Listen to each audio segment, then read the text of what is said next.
Eh bien, bonsoir à toutes et à tous. Nous sommes aujourd'hui le 20 mars 2024 et j'ai le plaisir de faire un nouvel entretien avec une personnalité extérieure pour un entretien que je pense qui va être très intéressant. Je reçois le général Henri Roure. Henri Roure, général en 2e section, c'est-à-dire à la retraite, en fait, c'est comme ça qu'on dit dans l'armée. Mon général, merci d'être venu nous voir. C'est moi qui vous remercie de m'avoir invité. Alors, le général Roure, je vais le faire parler de sa vie, de sa carrière. Il a une carrière assez brillante, même très brillante. Il a amené à des théâtres d'opérations extraordinaires, à être auprès du Premier ministre, etc. Mais il a récemment aussi, depuis quelques années, pris des positions, maintenant qu'il est à la retraite, pris des positions politiques publiques qui sont en fait extraordinairement proches des analyses de l'UPR. On va voir ça. Et puis on en parlera aussi tout à l'heure. Il vient de sortir un livre aux éditions Sigeste qui s'appelle « Dieu n'a pas béni l'Amérique ». Et donc on verra ça. Voilà, on fera ça en fin d'entretien. Mon général, qui êtes-vous alors? D'origine quoi? D'origine familiale. Moi, je suis du midi de la France. Ça se sent pas à mon accent parce que j'ai énormément voyagé et avec mes parents d'abord, et puis par mon métier. Je suis originaire des Pyrénées-Orientales, de ce que certains appellent la Catalogne française, le Roussillon. Mais rassurez-vous, je ne suis pas catalaniste. Je suis français et même terriblement français. Et c'est d'ailleurs pour ça que j'ai fait une carrière dans l'armée et que aujourd'hui je m'engage pour la France. Je crois que servir quand on a l'idée de la France, on n'arrête pas de le faire. On ne peut pas partir à la retraite. Vous avez dit que j'étais en 2e section, certes, mais pour un officier, continuer à servir, ça fait partie de la vocation. Et donc, vous allez me demander peut-être pourquoi j'ai cette vocation. Oui. J'anticipe votre question. Tout simplement parce que mon père était déjà officier, sorti de la résistance, la guerre, et puis à la fin de la guerre, il avait entamé des études de droit, il n'a pas pu les continuer évidemment, et il a fait une carrière d'officier. Officier dans les tirailleurs marocains, tirailleurs algériens, et je l'ai suivi dans la mesure du possible. Évidemment pas en Indochine, mais en Algérie, au Maroc, oui. Donc votre enfance, votre adolescence, vous suiviez votre père? Je suivais mon père, oui, et il y a quelque chose qui a infusé, bien évidemment, d'autant plus que mon grand-père, celui que j'ai connu, l'autre étant mort assez tôt, avait fait la guerre de 14-18, et qu'un de ses frères, son frère d'ailleurs, avait été tué le jour même où il était nommé capitaine, le 25 septembre 1915, à la guerre pendant la Première Guerre mondiale, le jour où il était nommé capitaine. Bataille d'Arras. À la bataille d'Arras, exactement. Alors, tout ce tableau, on m'a pas endoctriné, si vous voulez, mais j'ai vécu dans une ambiance où le service de la France s'imposait. Vous savez, mon père ne m'a jamais parlé de ce qu'il faisait. Mon grand-père me racontait les anecdotes de la guerre de 14-18, toutes rigolotes. Je les ai collectées d'ailleurs dans un livre. Et mon père, qui était par Mons et par Vaux, je le voyais en tenue, je participais avec lui aux cérémonies, enfin avec lui, non, avec les familles, aux cérémonies, aux différentes fêtes musulmanes, puisqu'il était tirailleur à Aïd Kbir, à Aïd Srir, le Mouloud, etc., etc. Et je n'ai jamais subi ce qui aurait pu passer pour une intoxication ou un endoctrinement.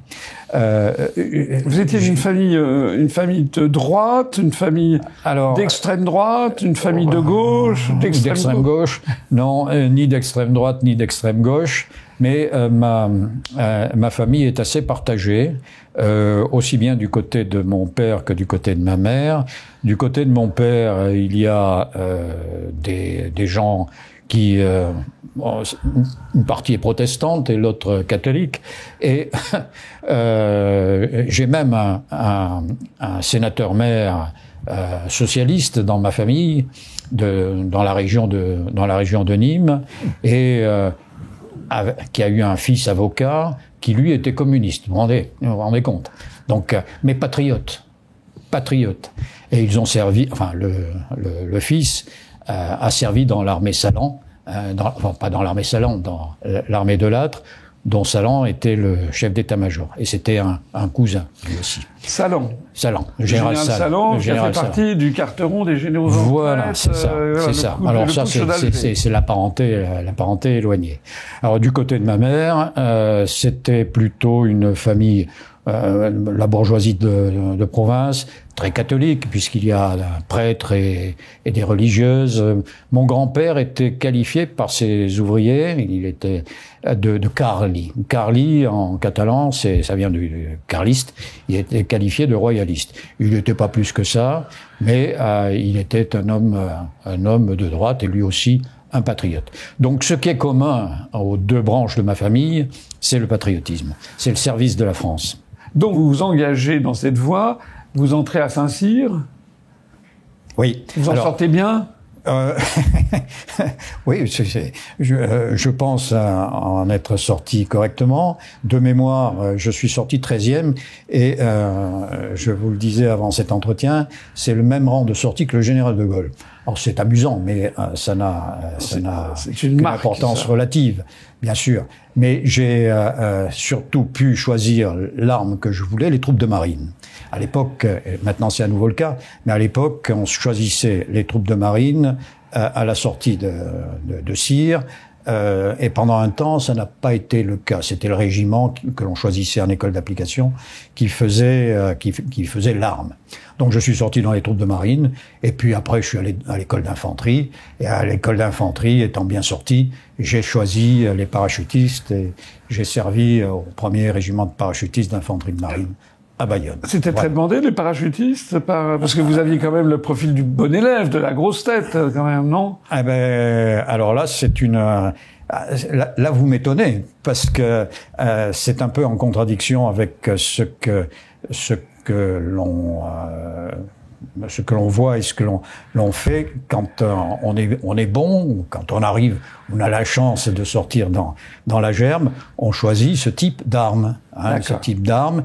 Et ce type de subdivision d'armes, quand voilà, les parachutistes évidemment sortent en premier. D'accord. En premier. D'accord.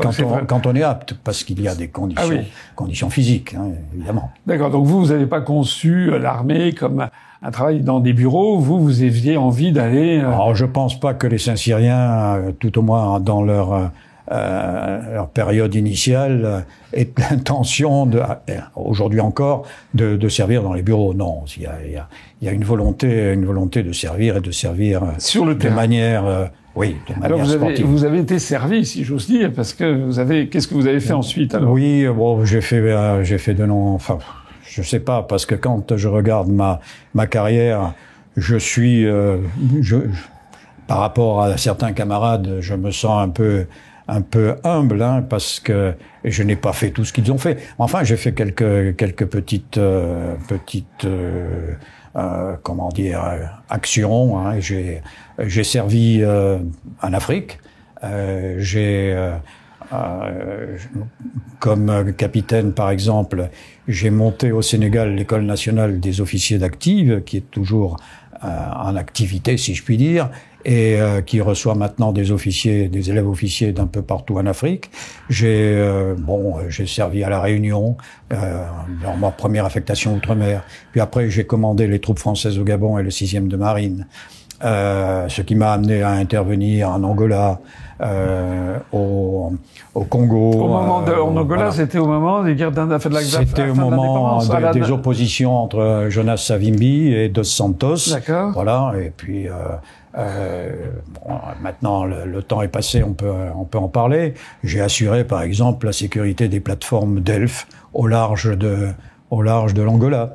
Enfin bon, des tas de petits trucs, y compris assurer une protection au Cameroun face au Nigeria, qui contestait la présence camerounaise à Bakassi. Enfin bon, des tas de petites choses. Voilà.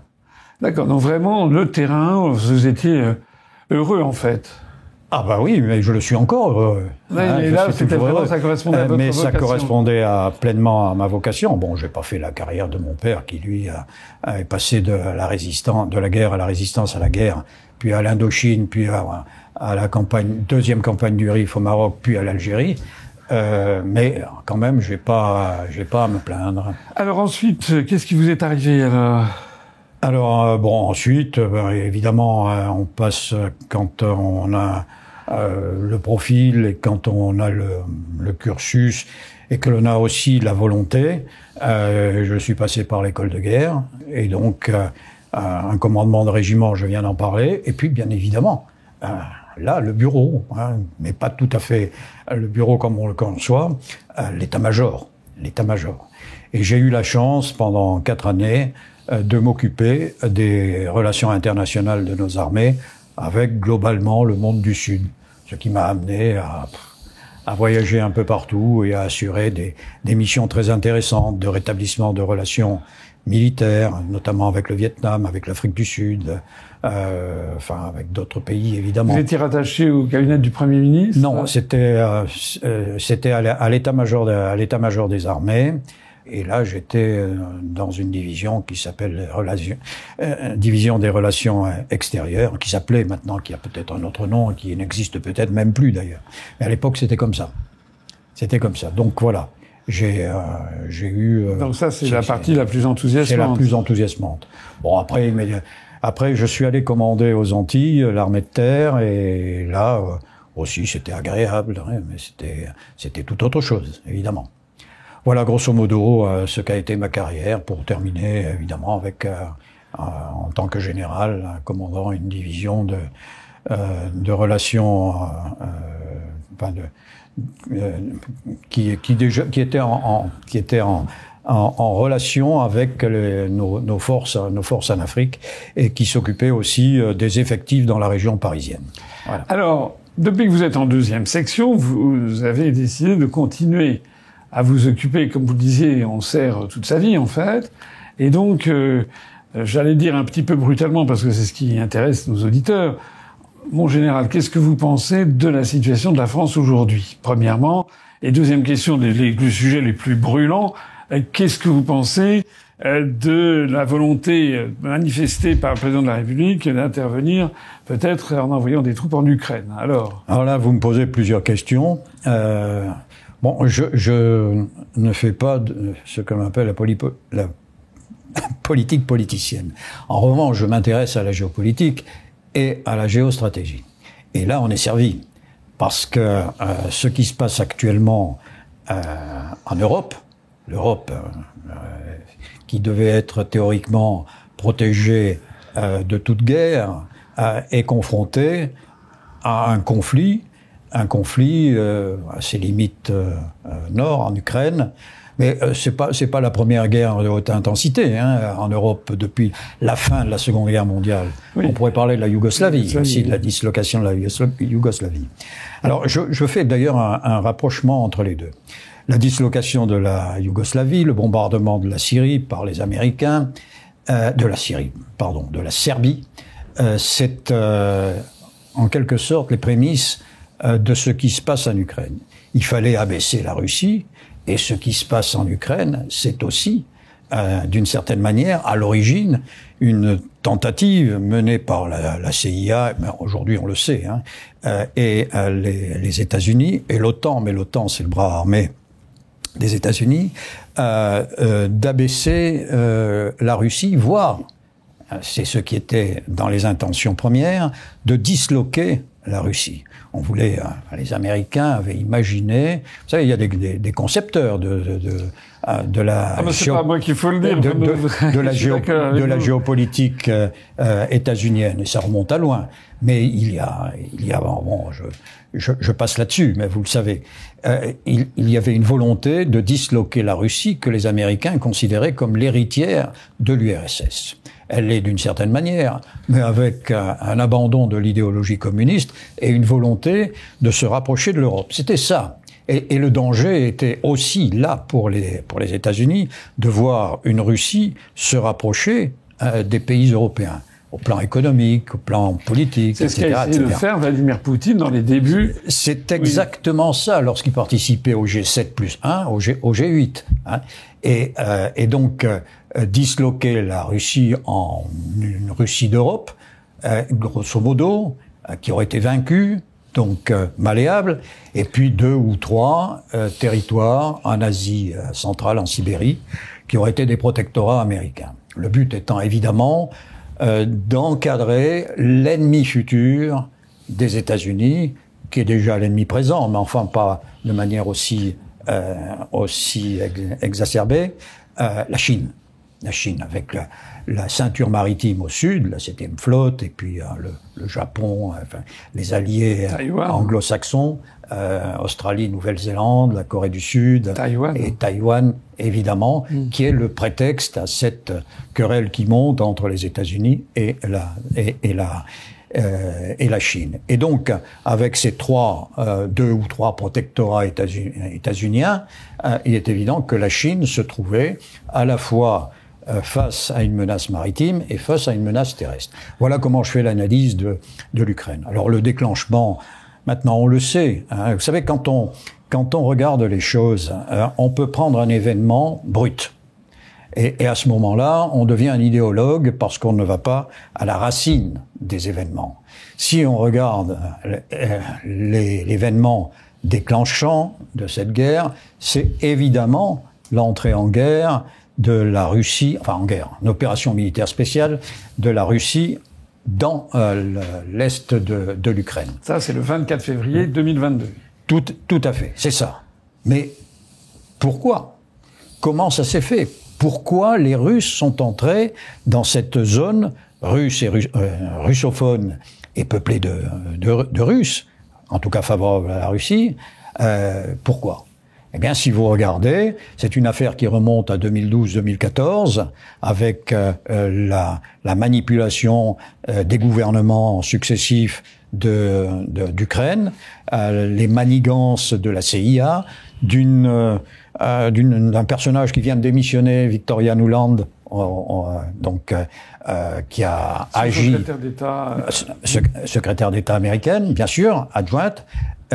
Et donc cette préparation des Ukrainiens à cette guerre, comment? Eh bien, en massacrant, parce qu'il n'y a pas d'autre terme, en bombardant leurs propres compatriotes dans cette zone du Donbass. Donc évidemment, la Russie ne pouvait pas laisser faire de telles actions. Non seulement ça, mais également l'OTAN. L'OTAN qui n'aurait pas dû subsister à la fin de l'URSS. L'OTAN, c'était face au pacte de Varsovie, même si le pacte de Varsovie a été créé en 1955, un peu plus tard que l'OTAN. L'OTAN n'aurait pas dû subsister, puisque il n'y avait plus de menace. Il n'y avait plus de menace. Mais non, les États-Unis ont décidé que c'était un excellent outil pour maintenir les Européens sous dépendance, avec d'autres outils, bien évidemment, et considérant que la Russie était l'héritière de l'URSS, d'encadrer la zone aujourd'hui conflictuelle par des pays adhérents à l'OTAN et adhérents à l'Union européenne. Qui fait qu'aujourd'hui, Union européenne et OTAN, c'est un couple. Hein, c'est un couple.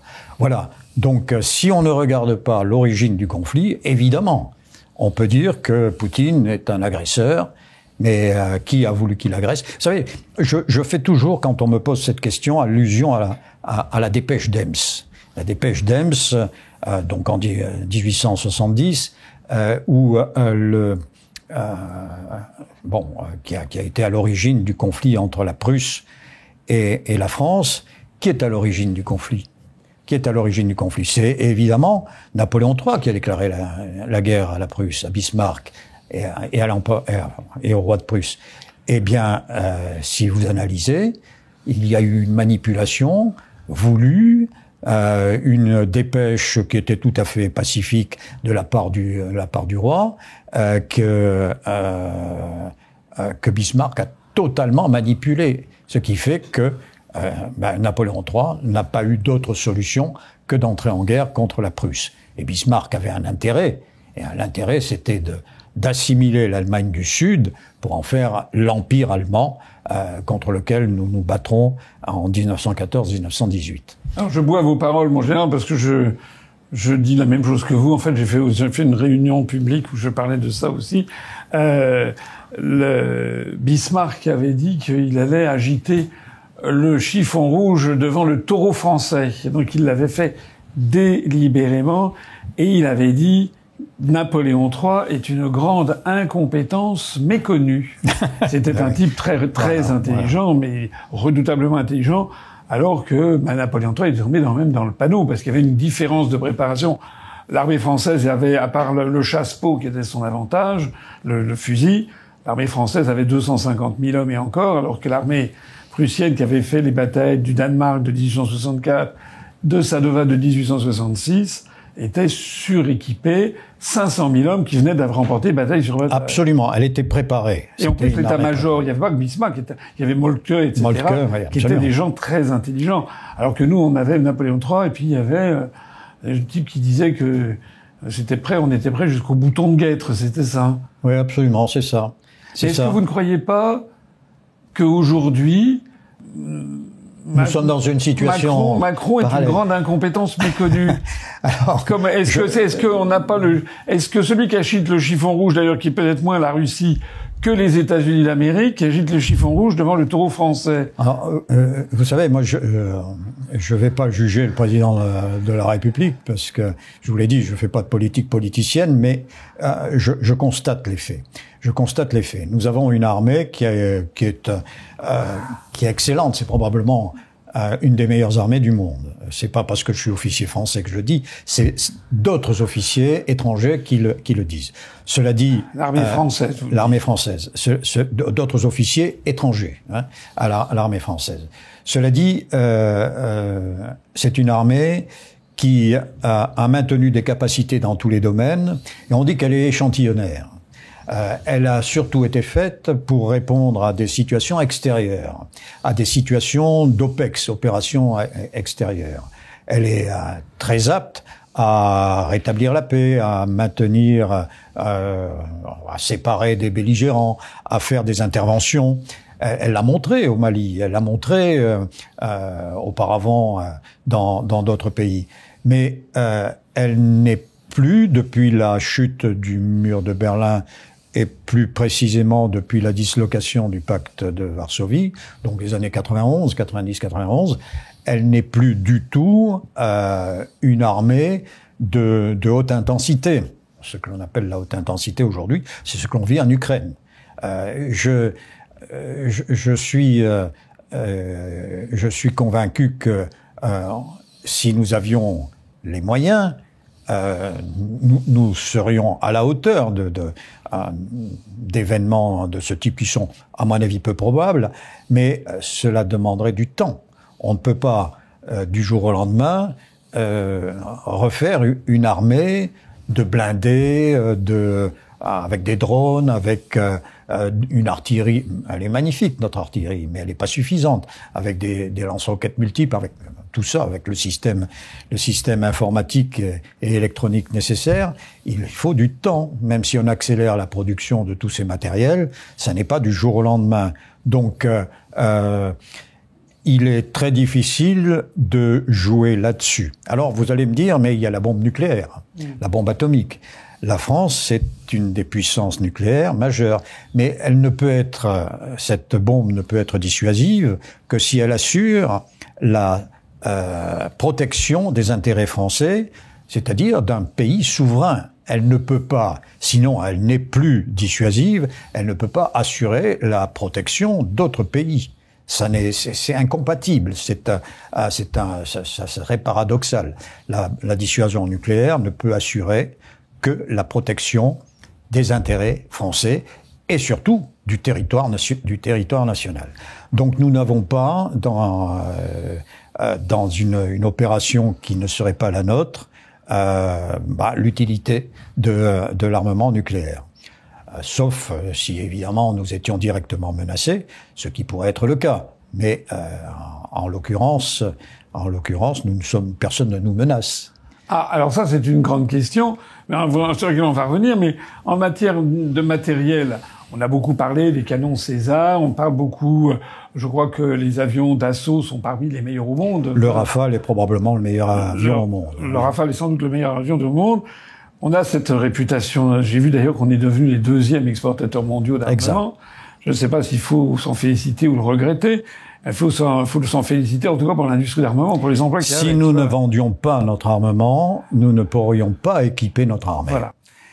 Néanmoins, on n'a pas les missiles hypersoniques. On n'a pas les missiles Kinjal, les missiles Zircon, les trucs à 9900 km/h qui équipés par les Russes. Je crois que c'est vrai et faux. Nous sommes très performants, par exemple, dans les missiles à trajectoire aléatoire. Oui. Les Russes le sont. Je crois que les États-Unis sont en retard, et puis d'autres puissances aussi. La Chine travaille là-dessus. Mais nous avons une DGA et des chercheurs, des ingénieurs militaires qui sont extrêmement performants.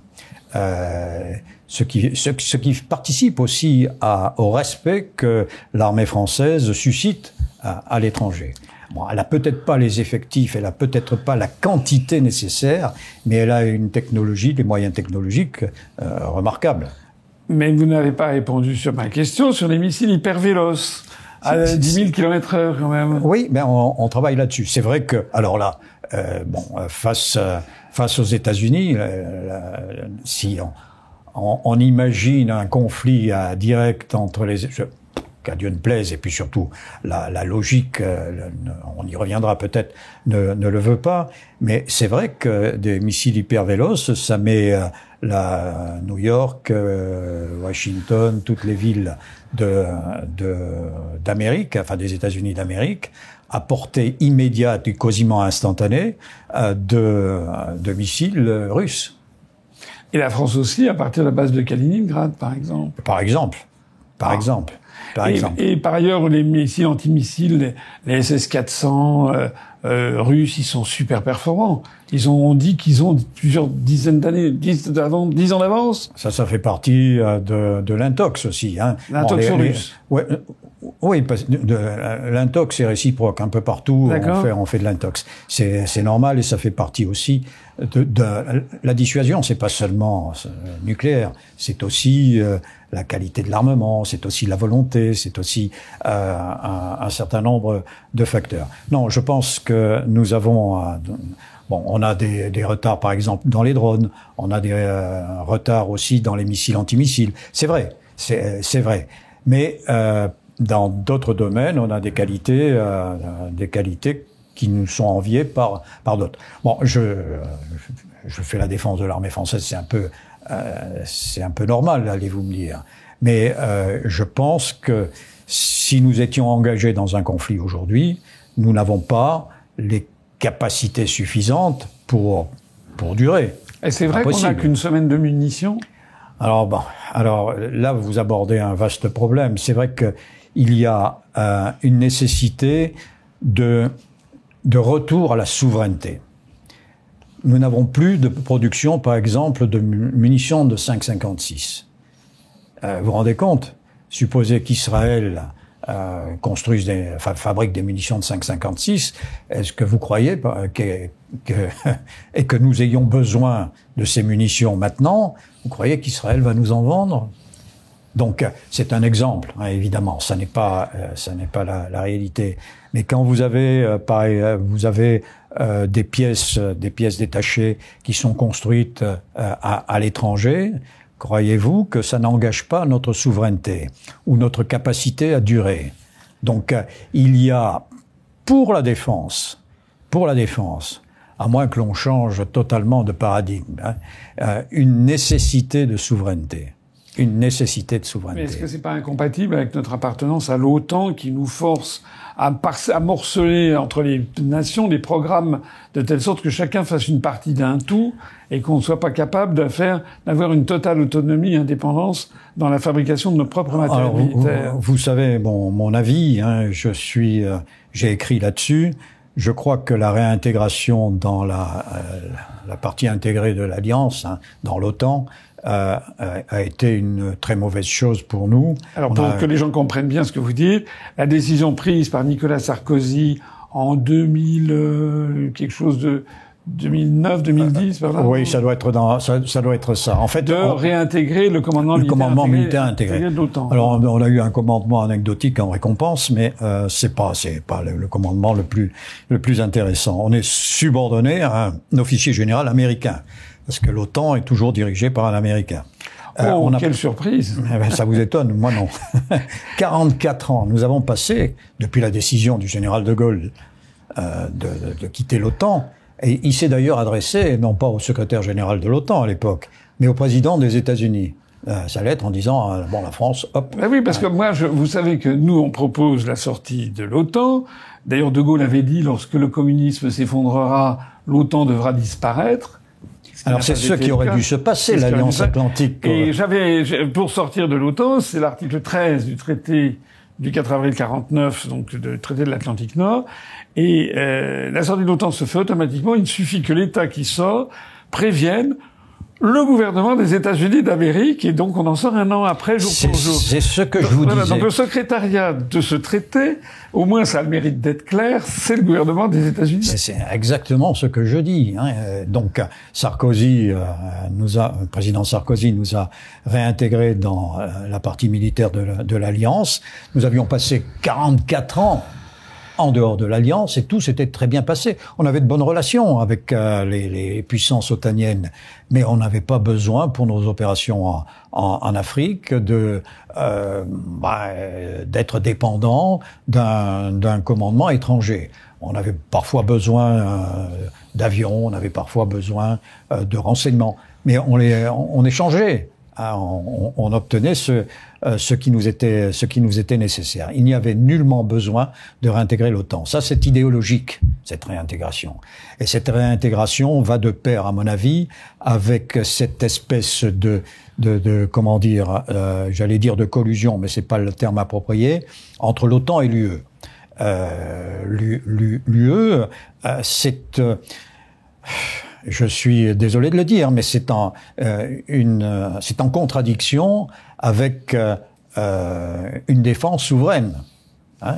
Nous avons besoin, pour assurer la protection de notre immense propriété nationale, si je puis m'exprimer ainsi, d'une armée qui ne dépend de personne, hein, de personne d'autre que du gouvernement français. En général, quand vous parlez d'immense propriété nationale, vous évoquez non seulement le territoire métropolitain, mais aussi, pour que tout le monde comprenne bien, nos territoires, nos possessions outre-mer et les zones économiques exclusives qui vont avec. Absolument, absolument.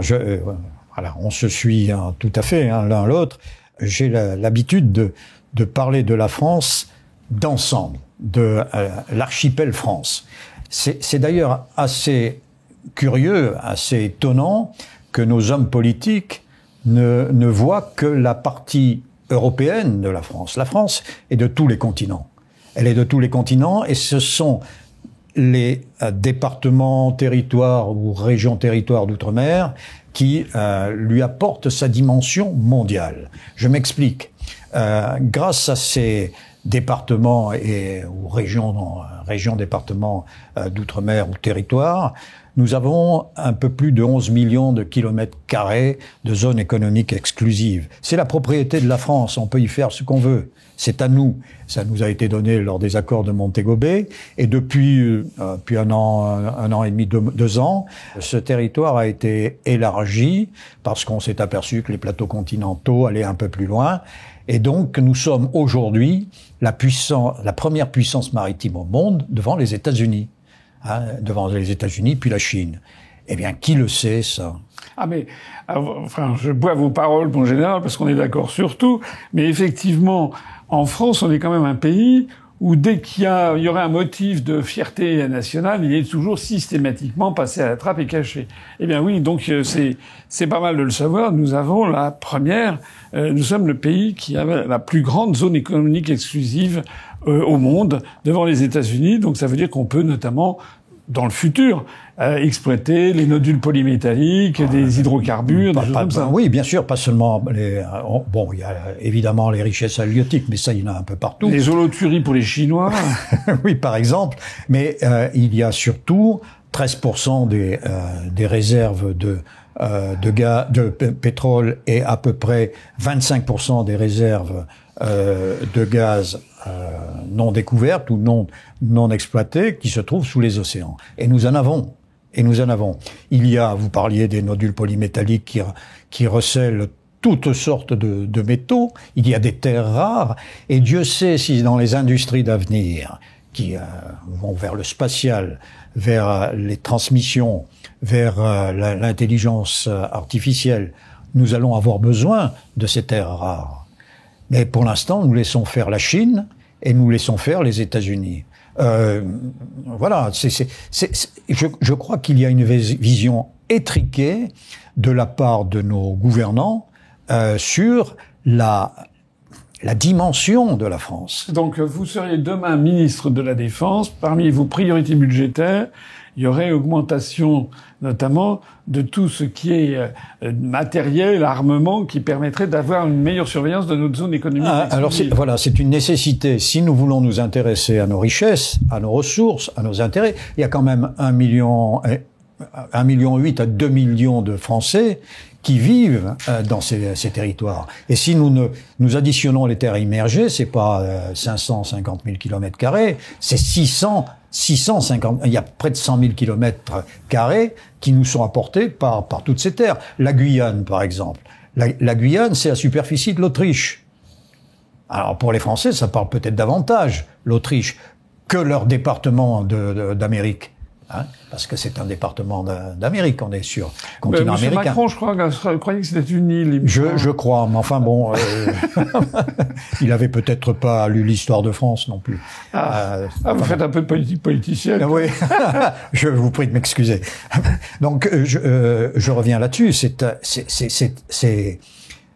fabuleux, et je n'arrête pas de m'étonner que nos hommes politiques ne fassent pas attention à cette ressource. Il y a une focalisation sur l'Europe, sur l'Union européenne, qui nous a fait oublier non seulement ces territoires français, qui sont pleinement français, et ces zones maritimes qui sont pleinement françaises, mais cette focalisation qui nous a aussi fait oublier l'Afrique et nos amis africains.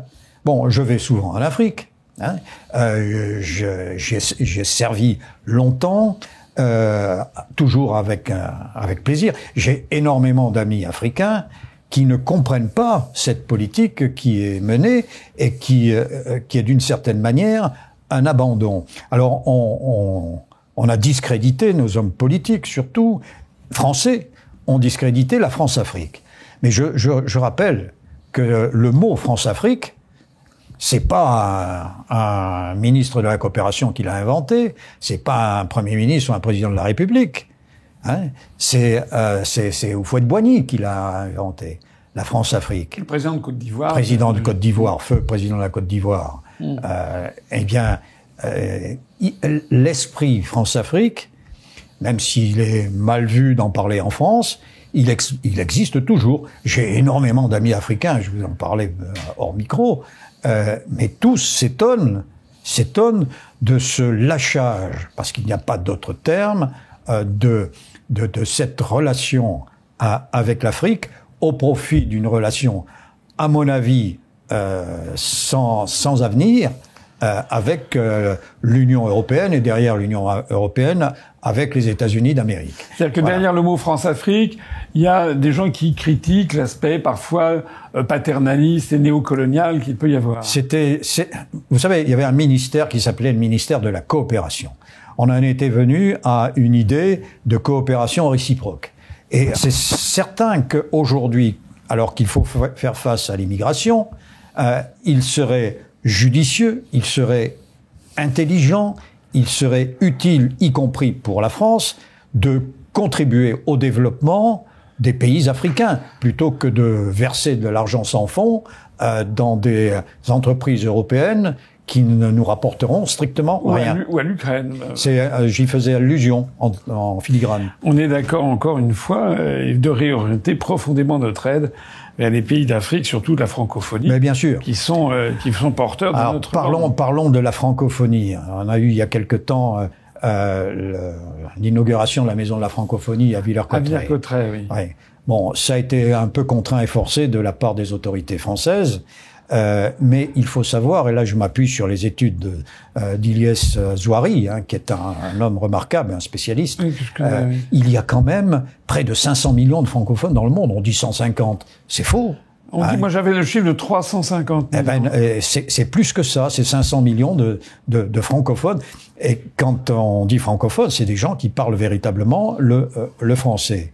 Mais on pourrait enlever les gouvernants français de cet ensemble où on voit Choose France, vous l'avez vu là récemment, ou l'utilisation dans nos médias grand public de termes anglo-saxons qui pourraient être traduits en français et qui existent d'ailleurs peut-être même en français. Là aussi, vous savez, c'est une question de souveraineté, mais de dimension. Le monde entier, non seulement les pays francophones, mais le monde entier attend de la France une attitude conforme à sa culture, à sa civilisation, à son histoire. Et là, j'ai l'impression que nous sommes en train de lâcher la proie pour l'ombre, que nous nous orientons vers un monde qui n'est pas le nôtre. Dans ce bouquin, d'ailleurs, j'en parle. Je dis la civilisation occidentale telle qu'elle a été détournée par les États-Unis n'est plus une civilisation. En tout cas, elle est en déclin. Alors ça, c'est donc le livre « Dieu n'a pas béni l'Amérique » que vous venez de sortir. Voilà. Et donc, c'est ce que vous dites. En fait, c'est un plaidoyer pour se libérer de l'emprise américaine. Alors, oui. Vous savez, il y a un personnage historique, un grand personnage historique, dont le fils vient de décéder là, il y a quelques jours, qui dès 1963 disait quelque chose à propos de l'Amérique. Vous permettez que je lise la citation. Oui, le général de Gaulle, le 4 janvier 1963, disait « L'Europe occidentale est devenue, sans même s'en apercevoir, un protectorat des Américains. Il s'agit maintenant de nous débarrasser de leur domination. » Et vous voyez, 63, ça fait 60 ans plus tard, la domination des États-Unis après l'éclatement de l'URSS n'a fait que s'accroître. C'est une hégémonie, et c'est contre cette hégémonie que j'ai écrit ce livre. Bien, écoutez, mon général, vous êtes évidemment le bienvenu chez nous, puisque ça va bientôt faire dans quelques jours 17 ans que j'écris l'UPR, et tout ce que vous dites s'inscrit tout à fait dans le droit fil de ces analyses, avec un De Gaulle qui disait aussi qu'il fallait nommer l'ennemi, savoir nommer l'ennemi, parce qu'il y avait, dans les années 40, on entretenait finalement le flou, notamment les collaborateurs, sur qui était l'ennemi de la France. La France avait été envahie par l'Allemagne nazie, mais au vu d'un certain nombre de collabos, les ennemis, c'était la City, c'était le judéo-bolchevisme, c'était les États-Unis, c'était pas l'Allemagne, en fait. Donc, De Gaulle avait ce propos, il faut savoir nommer l'ennemi. Donc, il faut savoir nommer l'ennemi. Donc, je viens de le nommer. Voilà, c'est ce qu'a fait d'ailleurs Mitterrand. Alors, Mitterrand l'a dit, voilà. Effectivement, il a finalement suivi la même réflexion que le général de Gaulle, en disant « Nous sommes en guerre et les Français ne le savent pas contre les États-Unis ». Bon général, l'heure est grave. Je ne vous le fais pas dire. Vous savez que nous présentons une liste aux élections européennes de l'UPR, qui est une liste d'ouverture. Est-ce que vous êtes d'accord pour être sur notre liste? La liste pour le Frexit, pour la paix et pour le niveau de vie. Absolument. Absolument. Je suis d'accord. Je suis d'accord. Je voudrais quand même, avant que nous nous quittions, revenir un peu sur l'Ukraine. J'appartiens à un groupe de réflexion qui s'appelle le Cercle de réflexion interarmée, le CRI. Nous sommes 60-70 officiers généraux et hauts fonctionnaires civils qui réfléchissons aux aspects géopolitiques. Hein. Là, par exemple, on a fait une étude récemment sur la bascule des États-Unis, enfin de l'OTAN, de l'Ukraine sur Taïwan. Et s'agissant de l'Ukraine, alors que les Européens, surtout les Français, excitent le monde, nous avons fait un appel à un cessez-le-feu. Le pape aussi. Et le cessez-le-feu est une nécessité pour préserver des vies humaines. Après, il sera temps de dialoguer. De toute façon, il faudra rétablir des relations amicales avec la Russie. Je rappelle quand même que nous avons toujours un ambassadeur en Russie, hein, et que tôt ou tard, il faudra à nouveau parler à monsieur Poutine. Donc cette guerre ne sert plus à rien. La Russie a gagné, c'est clair. D'ailleurs, les États-Unis vont négocier avec la Chine et la Russie, si j'en crois l'information récente qui nous vient de l'ONU, sur le désarmement, directement. Et nous sommes en train de manigancer, je sais plus quelle orientation. Donc je crois, et je relais, si vous le permettez, l'appel de mes camarades et de moi-même, du cercle de réflexion interarmée, pour un cessez-le-feu en Ukraine. Écoutez, je suis 1000 fois d'accord. On pourrait aussi peut-être y ajouter un cessez-le-feu à Gaza, ça serait peut-être pas mal, hein, parce que les deux doivent être mis de part et d'autre. J'ai vu que Macron a dit que à l'occasion des Jeux Olympiques, il allait peut-être demander un cessez-le-feu, ici et ça. Et bon, vous avez essayé de façon de piéger la Russie. Je crois qu'il faut arrêter cette histoire et puis se rappeler qu'il y a derrière tout ça, à Gaza comme en Ukraine, il y a des morts, il y a des milliers, des dizaines de milliers de morts. Absolument. Donc, il faut faire prévaloir la raison, en fait. Je suis totalement sur la même longueur d'onde. Il faut arriver à arrêter, à cesser le feu, et puis après, bon, de toute façon. Alors, merci, mon général. On va avoir l'occasion de se revoir.